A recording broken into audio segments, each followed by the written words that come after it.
আসসালামু আলাইকুম। Baby food by মমে আপনাদের সবাইকে স্বাগতম। আজকের আয়োজন হচ্ছে বাচ্চাকে কত মাস থেকে কিভাবে প্রথমে ডিমটা খাওয়াতে পারবেন তার রেসিপি নিয়ে। বাচ্চার বয়স 8 মাস হলেই বাচ্চার খাবারে আপনি ডিমটা যুক্ত করতে পারেন, কিন্তু সেক্ষেত্রে প্রথমে ডিমের কুসুমটা দিয়ে দেখতে হবে বাচ্চার অ্যালার্জি বা হজমে কোনো সমস্যা হচ্ছে কিনা। যদি সমস্যা না হয় আপনি তারপরে ডিমের সাদা অংশটা অ্যাড করতে পারেন। তারপরেও আপনাকে দেখতে হবে এই সাদা অংশে বাচ্চার কোনো অ্যালার্জি বা হজমের সমস্যা হচ্ছে কিনা। যদি সমস্যা না হয় তাহলে আপনি পুরো ডিমটাই বাচ্চাকে দিতে পারবেন। তো চলুন কিভাবে বাচ্চাকে আমরা প্রথমে ডিম খাওয়াতে পারি তার প্রিপারেশন দুটো দেখে নিই। আমি এখানে একটা ডিম ভালো করে সিদ্ধ করে নিয়েছি। মোটমাট আমি 10 থেকে 8 মিনিটের মতন এই ডিমটা সিদ্ধ করেছি। ওভার সিদ্ধ করতে যাবেন না, তাহলে কিন্তু ডিমের কুসুমটা রাবার হয়ে যাবে, সেক্ষেত্রে বাচ্চা খেতে পারবে না। প্রথম যেদিন বাচ্চাকে ডিম দিতে হবে সেদিন খুবই সামান্য পরিমাণে ডিম দিতে হবে। আমি এখানে হাফ একটা ডিমের কুসুম নিয়েছি, সেটা আমি কাঁটা চামচের সাহায্যে ভালোভাবে ম্যাশ করে নিব। কাঁটা চামচ দিয়ে ম্যাশ করা হয়ে গেলে তারপর আমি একটা নর্মাল চামচ নিয়ে এইভাবে একটু ম্যাশ করে নিব।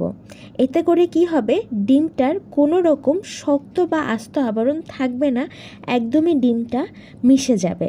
তারপর আমি এখানে পরিমাণ মতন ফর্মুলা মিল্ক দিয়ে দিব। আপনারা চাইলে এখানে ব্রেস্ট মিল্কও ইউজ করতে পারেন।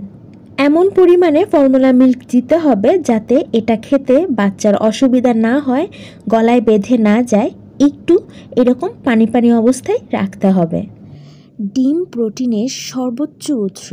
ডিমের মধ্যে সঠিক মাত্রায় উপস্থিত স্যালোনিয়াম, জিঙ্ক ও আয়রনের মতো খনিজ বাচ্চার শরীরে রোগ প্রতিরোধ ক্ষমতা বহুগুণে বাড়িয়ে তোলে।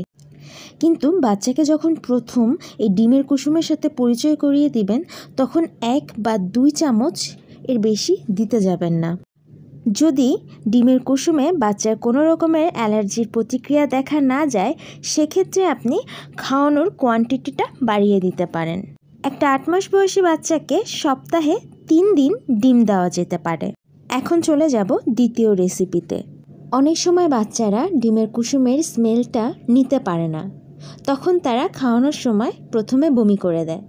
সেক্ষেত্রে কিন্তু আপনারা এই সেকেন্ড রেসিপিটা ট্রাই করতে পারেন। আমি এখানে শুধু পানি দিয়ে সাবু রান্না করে নিয়েছি এবং সাথে একটি এলাচ দিয়েছি। মূলত এই এলাচের কারণে বাচ্চার কাছে ডিমের কুসুমের গন্ধটা লাগবে না। আপনারা চাইলে এখানে নর্মাল সুজিও নিতে পারেন বা যে কোনো ধরনের সেরেলাকও নিতে পারেন। আমি এই সাবুটার মধ্যে বাকি অর্ধেক ডিমের কুসুম মিক্স করে নিব। তারপরে একটি কাঁটা চামচের সাহায্যে আমি ভালোভাবে ডিমের কুসুমটা মিক্স করে নিব। আপনারা যদি আলাদাভাবে ডিমের কুসুমটা কাঁটা চামচ দিয়ে ম্যাশ করে নেন সেক্ষেত্রে মিক্স করতে আরও ইজি হবে এবং খুবই স্মুথলি মিক্স হয়ে যাবে। কোনো রকমের কোনো দলা বা লাম্পস থাকা যাবে না, তাহলে কিন্তু বাচ্চার গলায় আটকে যেতে পারে। কুসুমটা মিক্স করা হয়ে গেলে তারপরে এলাচটা আপনি উঠিয়ে ফেলে দিতে পারেন। অবশ্যই কুসুমটা মিক্স করার পরেই এলাচটা উঠাবেন, তাহলে আর কুসুমের যে গন্ধটা থাকে সেটা আর এখানে ততটা থাকবে না। এই সেকেন্ড রেসিপিটা কিন্তু বাচ্চাদের ওজনও বাড়ায়।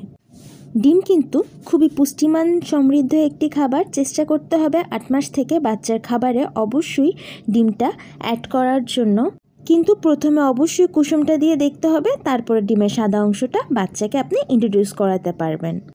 আর বাচ্চাকে প্রথমেই চেষ্টা করবেন দেশি মুরগির ডিমটা খাওয়ানোর জন্য। কখনোই প্রথমে হাঁসের ডিমটা খাওয়াতে যাবে না, তাহলে কিন্তু বাচ্চার অ্যালার্জির সমস্যা হতে পারে। আজ এ পর্যন্ত।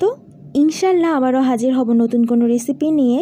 আমার রেসিপিটি ভালো লাগলে অবশ্যই একটি লাইক দিবেন এবং চ্যানেলে নতুন হয়ে থাকলে সাবস্ক্রাইব করতে ভুলবেন না। আল্লাহ হাফেজ।